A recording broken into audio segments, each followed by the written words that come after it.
So this area, it controls the movement of necessary for the speech, and injury to this area causes the aphakia. Then the next area, that is the primary sensory area, as the 312. So here you can see this one, primary sensory area or somatosensory area.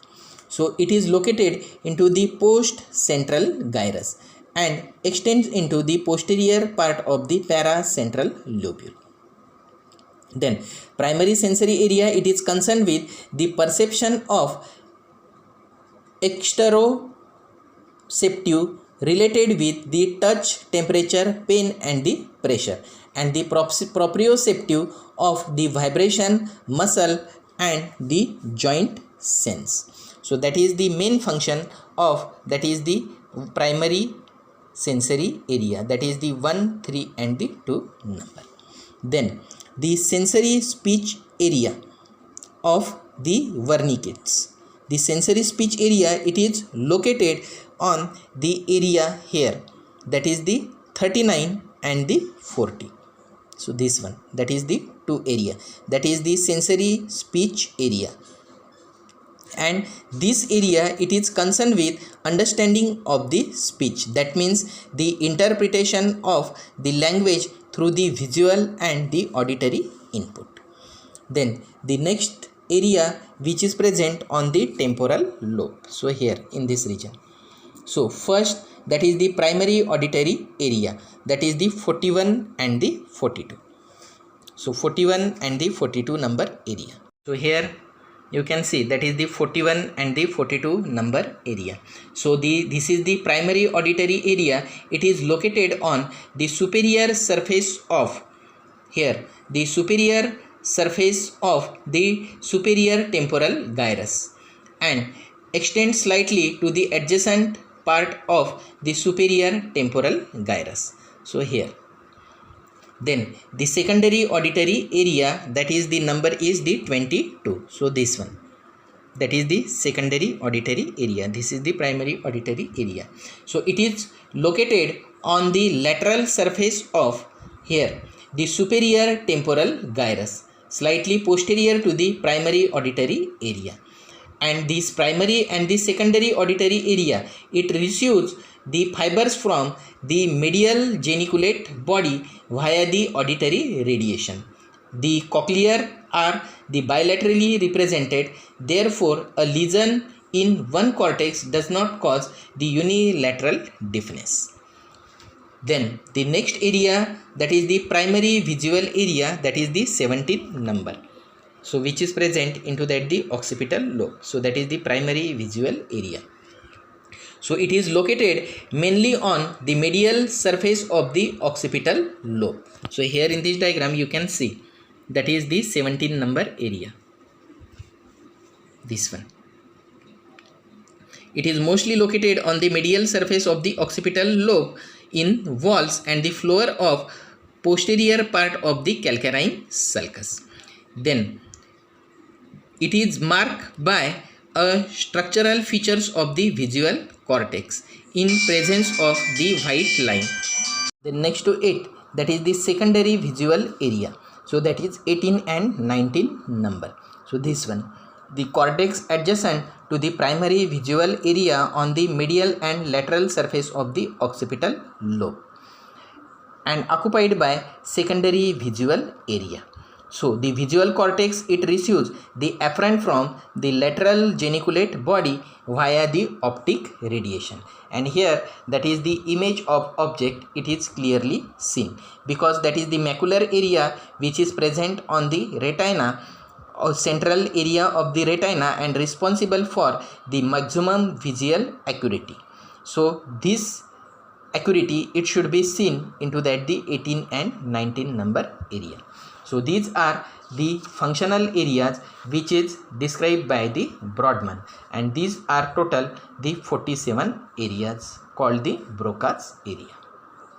Then let's see, that is the white matter of the cerebrum. So the white matter of the cerebrum is compact mass of the vast number of myelinated nerve fibers. So here you can see So there are the different types of the nerve fibers are present. So these are mostly the three types of fiber. One, it is called the association type of fiber. Second, that is called the commissural fiber, and third one, it is called the projection fiber. So first we should have to see that is the association fiber. So the association fiber are interconnected the different regions of the cerebral cortex in the same hemisphere. So here you can see the dot dot and the green color fiber. So these are again two types, that is the short association fiber and the long association fiber. So the short association fiber which interconnected with the adjacent gyri, and the long association fiber which travels for the long distances and interconnected widely separated gyri via the gyri of the different lobes. Okay, but on the same side. So that is called the association fiber. Then second one, that is the commissural fiber. So the commissural fiber, it interconnect the identical cortical area of the two cerebral hemisphere, and the bundle of such fibers are termed as the commissural fibers. So these commissural fibers are connected, that is the right halves of the cerebrum to that the left halves of the cerebrum, means two cerebral hemisphere, they should be interconnected with each other by, that is the commissural fibers. And the largest commissural fibers that is present into that the corpus callosum. So that is the largest commissural fiber. Then the remaining commissural fiber, they should be present into that the anterior commissure, then the posterior commissure, then the hippocampal commissure, and the habenular commissure. Then the third one, that is the projectile fiber, or that is called the projection fiber. So the projection fibers, it connect the cerebral cortex to the subcortical center, such as the corpus striatum, thalamus, and the brainstem and the spinal cord. Means in short, it is said that the cerebrum, the fibers from the cerebrum, that should be connected to the different part of the central nervous system. That means that is the thalamus, or that may be brainstem, or that may be spinal cord. It should be connected with each other because of that is the projection fibers. Then the largest and the most important projection fiber of that is the cerebrum, that is the internal capsule. So here in this diagram you can see this is the internal capsule. So the internal capsule, it is the compact bundle of projection fiber present between the thalamus and the caudate nucleus medially. So here you can see that is the caudate nucleus and this is the thalamus. So that should be present medially, and the lentiform nucleus, that should be present laterally. So here you can see that is the lentiform nucleus. So between these, that is the fiber, it should be comes out.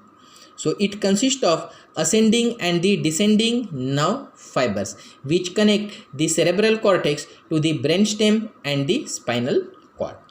The afferent or the sensory fibers passes up from thalamus to that the cerebral cortex, and the efferent or the motor fibers, it passes downwards from cerebral cortex to the cerebral peduncle of the midbrain.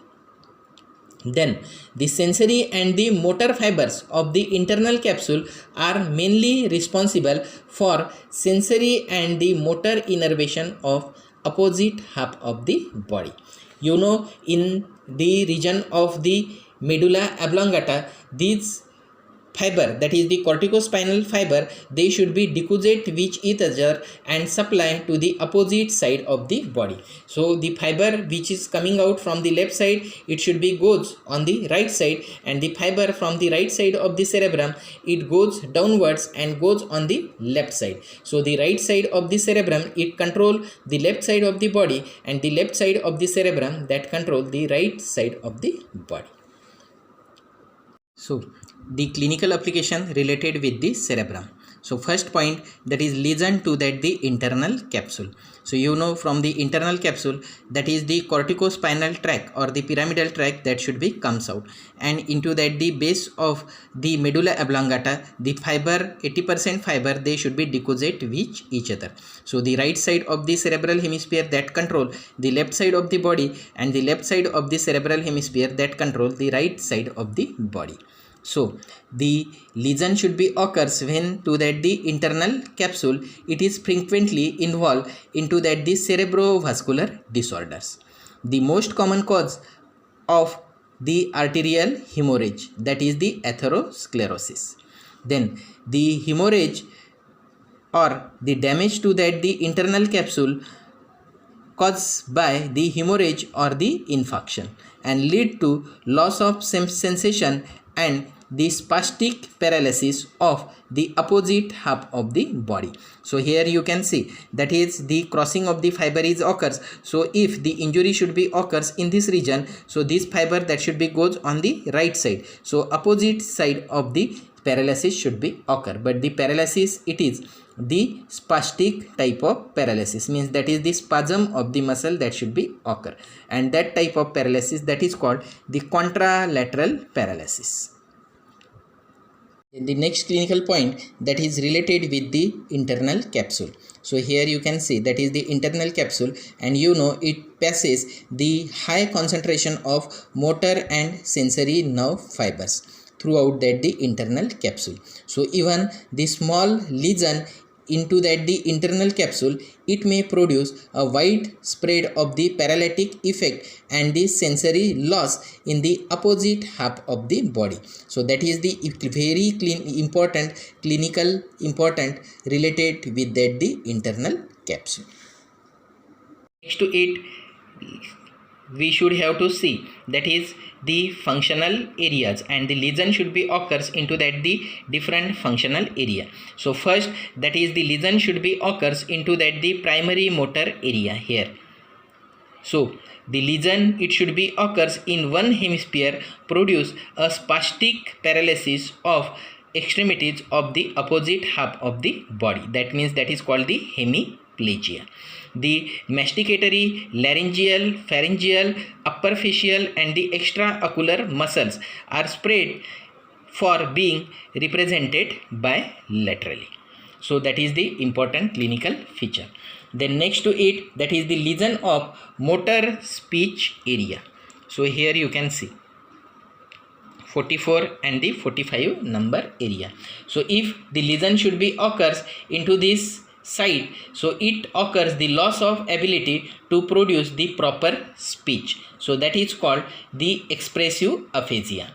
The patient face difficulty in finding the right words to express what they wish to say, but they can understand what others say. So that is the speech area, that is the 44 and the 45 number. Then next to it, that is the lesion should be occurs to the primary sensory area. So this one 1, 3 and the 2 number area. So it leads to loss of appreciation of the extraceptive and the proprioceptive sensation from the opposite side of the body. So that is the symptoms is seen when the lesion should be occur to that the primary sensory area. Then next to it, the lesion of the Wernicke's area in the dominant hemisphere. So it produces the loss of ability to understand the spoken and the written speech. This condition it is called the receptive aphasia, means that should be occurs into that this deep to that the 44 and the 45 area, and this lesion should called the lesion of the Wernicke's area. So here in this diagram you can see that is the hemiplegia of the patient, that is the left side of the body, that is the lower limb it should be extended, the left side hemiplegia, that is the upper limb is flex. So that is the spastic type of the paralysis, or one side is occurs, so that is called the hemiplegia. Then the next is the spatial sensory area. So first, that is the primary visual area, that is the 17 number. So if the lesion should be occurs into that the 17 number area, that is here on the posterior side is present in the occipital lobe. So it leads to loss of vision in the visual field of the opposite side, so called the hemionymous hemianopia. Then third one, that is the auditory area. So the primary auditory area, that number is the 41 and the 42 area. So here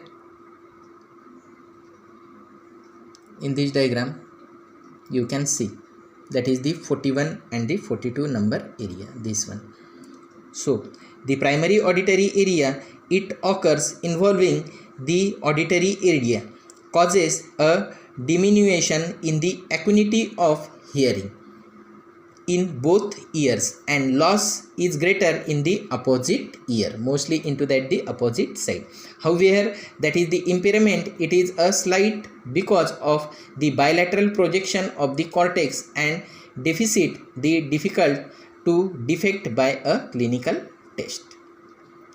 Then next to it, usually after the 60 and 70 years, there are the changes should be occurs into that the brain. So the changes are the prominence of sulci due to that the cortical shrinkage, the gyri get narrow and sulci get broad. The subarachnoid space become more and more wider. So it should be occurs the two types of disease. That is, first it is the dementia. So in this condition, there is slow and progressive loss of the memory, intellect and the personality. The consciousness of the subject is normal, and dementia usually occurs due to that the Alzheimer disease. So what is the Alzheimer?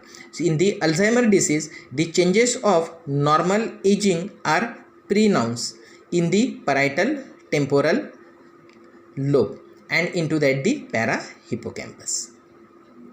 So in this type, that is the tone, posture and the equilibrium of the body, that should be changes day by day. So here that is the normal person in the young stage, and after the aging, the posture of that the person, that should be changes gradually and gradually. So here,